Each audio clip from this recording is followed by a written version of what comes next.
Welcome to Hotline TV. I'm Steve Shepard. And I'm John Mercurio. We're following some breaking news today in the HTV Dome. The withdrawal of President Obama's HHS Secretary nominee, former Senate Majority Leader Tom Daschle.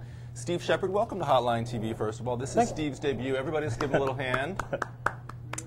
Yeah, all right. All right, listen, Steve, you've been covering the Obama team, the transition, and this new team better than anybody in America. You've been with them since election night. Give us a quick update on the whole Daschle situation. Well, about 12:30, news hit the wires that Daschle had withdrawn his name for HHS Secretary. It was sort of a unique position that he'd carved out where, unlike other HHS secretaries, he was also going to have an office in the White House. Right.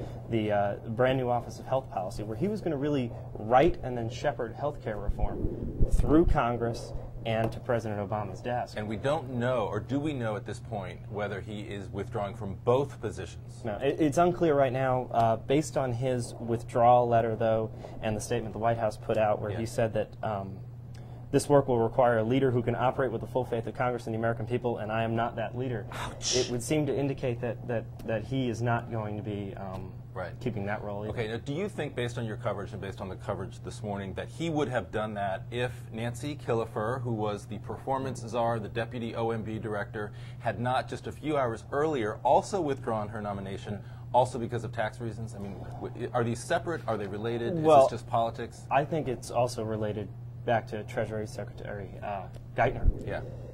To convince Congress that this is the only man who can do the job, and just because he didn't pay a certain amount of his taxes, that's an argument that could be made once, but probably not a second time, and definitely not a third time for Deputy Director of OMB and Chief Performance Officer.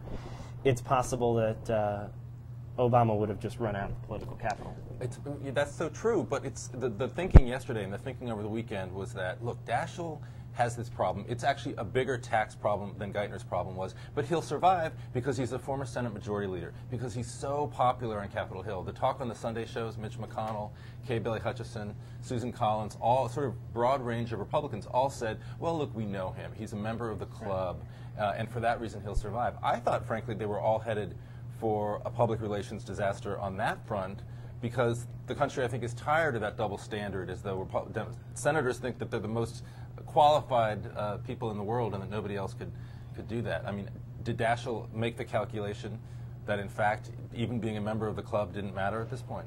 Well, it's difficult. $128,000 in taxes, not in income, undeclared, but in taxes. Much of it for a car and driver over the course of 4 years. How much would that car and driver have to cost just to get to $128,000 in taxes? And that's just something that the American people, especially in this economic climate, might not have had a stomach for. And I mean, you know, we haven't even talked about the Sally Jesse Raphael glasses, but that's a whole separate topic. All right, you're covering the story. It goes on. We now have to open the door again to a new Health and Human Services nominee. I'm sure you've got sources calling you up every minute, telling you who that's going to be.